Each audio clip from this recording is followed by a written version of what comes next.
بسم اللہ الرحمن الرحیم۔ حضرت آدم علیہ السلام جنت سے جب زمین پر تشریف لے آئے تو بارگاہ خداوندی میں عرض کرنے لگے کہ خدایا، میں یہاں نہ تو ملائکہ کی تسبیح و عبادت کی آواز سن سکتا ہوں اور نہ ہی یہاں کوئی عبادت خانہ ہے جیسا کہ آسمان میں بیت المعمور دیکھتا تھا جس کے ارد گرد ملائکہ طواف کرتے تھے۔ اس پر اللہ پاک کا حکم آیا کہ جاؤ، جہاں پر ہم نشان بتائیں وہاں پر کعبہ بیت اللہ بنا دو اور اس کے ارد گرد طواف بھی کرو اور اس کی طرف نماز بھی ادا کرو۔ حضرت جبرائیل علیہ السلام کو ان کی رہبری کے لیے ان کے ساتھ روانہ کیا اور انہیں اس مقام پر لے آئے جہاں سے زمین بنی تھی، یعنی جس جگہ جھاگ بنی تھی، اور پھر وہی جھاگ پھیل کر پوری زمین بنی۔ حضرت جبرائیل علیہ السلام نے اپنا پر مار کر 7ویں زمین تک کعبہ کی بنیاد رکھ دی، جس کو ملائکہ نے 5 پہاڑوں کے پتھروں سے بھر دیا۔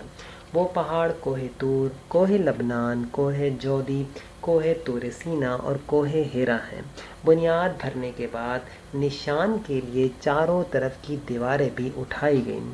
یہ کعبہ کی انتہائی مختصر اور انتہائی سادہ تعمیر تھی۔ اس طرف حضرت آدم علیہ السلام نماز بھی پڑھتے رہے اور طواف بھی کرتے رہے۔ طوفان نوح تک کعبہ اسی حالت میں رہا۔ طوفان کے وقت وہ عمارت آسمان پر اٹھا لی گئی اور وہ جگہ ایک اونچے ٹیلے کی صورت میں رہ گئی، مگر لوگ پھر بھی برکت کے لیے یہاں آتے تھے اور آ کر دعائیں مانگتے تھے۔ پھر جب حضرت ابراہیم علیہ السلام کے زمانے تک کعبہ اسی حالت میں رہا۔ حضرت اسماعیل اور حضرت ہاجرہ یہاں آ کر رہے اور یہاں کچھ آبادی ہو گئی، تو حضرت ہاجرہ کے انتقال کے بعد حضرت ابراہیم علیہ السلام کو حکم ہوا کہ حضرت اسماعیل کو ساتھ لے کر کعبہ کی تعمیر کریں۔ اس کی نشانی اس طرح کی گئی کہ ایک بادل کا ٹکڑا بھیجا گیا تاکہ اس کے سائے سے کعبہ کی حد مقرر کی جائے جو حضرت آدم علیہ السلام کے زمانے میں رکھی گئی تھی۔ حضرت جبرائیل علیہ السلام نے اس سائے کی مدد سے خط کھینچا اور حضرت ابراہیم علیہ السلام نے اس خط پر اس قدر کھدائی کی کہ بنیاد آدم دوبارہ نمودار ہو گئی۔ پھر اس پر عمارت بنائی گئی۔ اس کی بلندی 9 ہاتھ رکھی گئی اور رکن اسود سے رکن شامی تک دیوار کی لمبائی 33 ہاتھ اور رکن شامی سے رکن غربی تک 22 ہاتھ اور رکن غربی سے رکن یمانی تک 31 ہاتھ اور رکن یمانی سے رکن اسود تک 20 ہاتھ تھی۔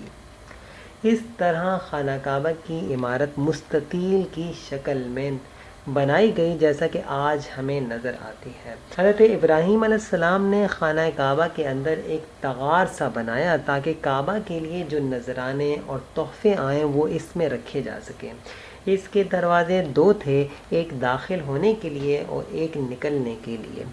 کعبہ بنانے والے حضرت ابراہیم علیہ السلام تھے اور ان کو گارا اور پتھر اٹھا کے دینے والے حضرت اسماعیل علیہ السلام تھے۔ اس دفعہ اس کی تعمیر کے لیے 3 پہاڑوں کے پتھر لائے گئے۔ بعد میں اس عمارت میں کچھ تبدیلیاں بھی کی گئیں۔ اس کی اونچائی مزید بڑھائی گئی، دروازہ بھی 2 کو ہٹا کر 1 کر دیا گیا۔ حضرت ابراہیم علیہ السلام کے زمانہ میں خانہ کعبہ ہر کسی کے لیے کھلا رہتا اور جو آتا خانہ کعبہ کے اندر ایک دروازے سے داخل ہوتا اور دوسرے دروازے سے نکل جاتا تھا۔ بعد میں کعبہ کی تعمیر میں کچھ تبدیلیاں کی گئیں اور کعبہ کے 2 دروازے ہٹا کر 1 دروازہ کیا گیا اور اس کو زمین سے کافی اٹھا کر نمایاں کیا گیا۔